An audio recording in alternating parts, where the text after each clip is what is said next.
The Transfiguration of Jesus, which is the gospel text for today, is narrated by all the three evangelists.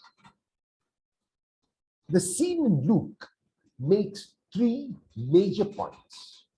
The first is the revelation of who Jesus is. The second is that it is the foreshadowing of the death and resurrection and exaltation of Jesus into heaven. And the third, it is the training of the disciples and each one of us about the meaning, not only about the transfiguration, but about the whole Christ event, beginning from the birth of Jesus until the time he was exalted into heaven.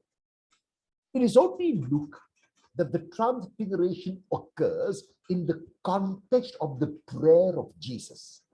Just as the voice from heaven inviting Jesus to be son and slave speaks while Jesus was praying after his baptism, so also now at the transfiguration, the voice from the cloud speaks in the context of the prayer of Jesus. Through this, Luke draws attention to the fact that prayer has the power to mediate the presence of God. The transfiguration of Jesus on the mountain confirms that Jesus was in the presence of God. It also serves to clarify that Jesus is indeed God's Son. While Moses and Elijah, who appear with Jesus on the mountain, might represent the law and prophets, they are also mentioned because of the actions they performed. Like Moses, who parted the sea on the command of God and who fed the multitude in the desert with manna from heaven, Jesus calms the storm and feeds 5,000 with bread. Like Elijah, who multiplied loaves, cleansed a leper, and raised the dead, Jesus does the same and even more. Only in Luke are we given the content of the discussion that Moses and Elijah have with Jesus. They're discussing the exodus of Jesus from this world to the next. They're discussing his departure. They're discussing his death, his resurrection, and his ascension into heaven. So Peter and his companions, John and James, witness the event. They do not know what to make of it. Peter, however, wants to remain there and commemorate the place. He wants to remain in the past. Jesus knows that he cannot remain on the mountain, tempting as that might be. He knows what he has to do, and he will let no one come in his way. He has to come down and has to go to the cross. That Jesus is indeed confirmed in this is manifested by the voice from the clouds, which in words similar to those used at the baptism affirm Jesus as son and slave. Jesus is both and at the same time.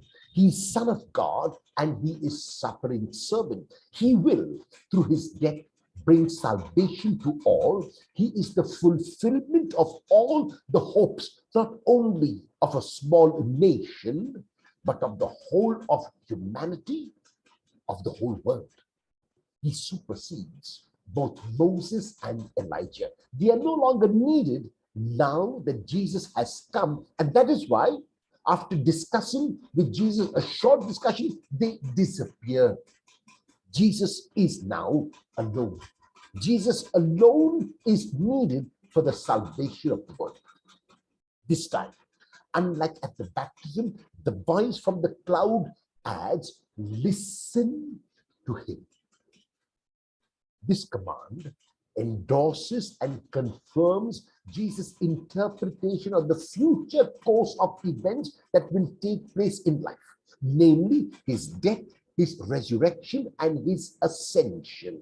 God approves of Jesus' orientation and wants the disciples to realize that this is the only way. Thus, they cannot remain on the mountain. They cannot remain in that temporary glory. They cannot freeze the event and stay there. They have to go down with Jesus if they are true disciples and let him go to where the cross awaits him.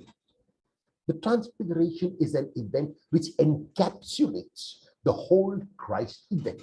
It is here that we see the entire life of Jesus, his ministry, his death, his resurrection, and his ascension unfold.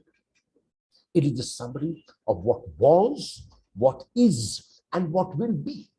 Thus, the Transfiguration emphasizes that God has been revealed through Jesus, and that the essence of the identity of Jesus and the work of Jesus cannot be understood apart from the cross and the resurrection.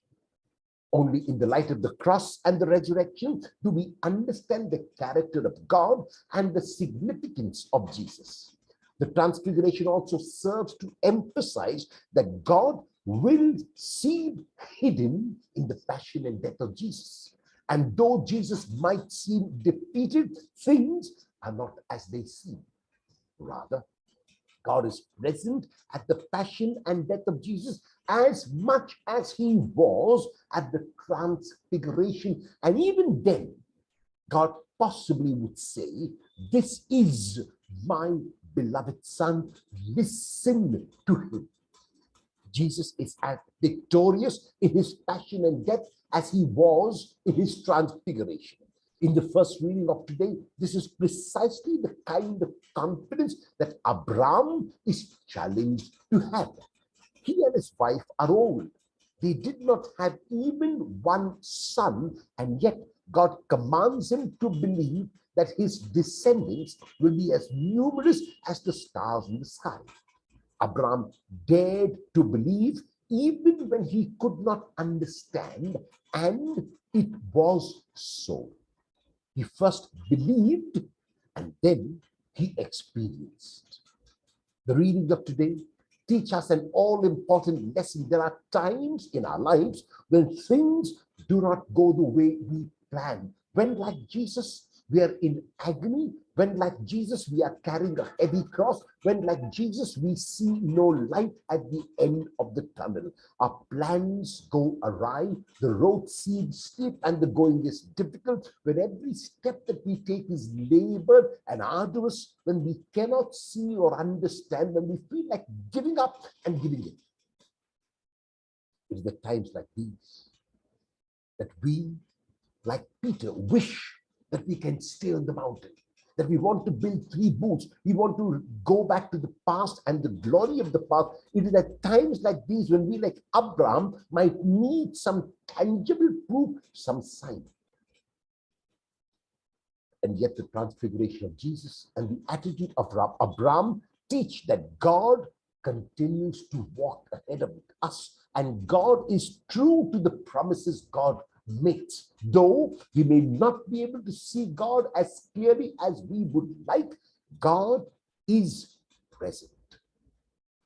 This is why Paul calls the Christian community at Philippi to join him in imitating Christ. This means that they must be able, like Christ, to look beyond and not be weighed down by the trials and tribulations of the world. It means that they must continue to have faith and trust at all times, since trials and tribulations are always temporary and passing. What is permanent is God's unconditional love manifested in his Son, Jesus. Our confidence is not in our ability to overcome the challenges that come our way, but in God's grace that we constantly receive and receive again and again through Jesus Christ. When you are faced with challenges during the coming week, will you give in, give up, or believe that God continues to walk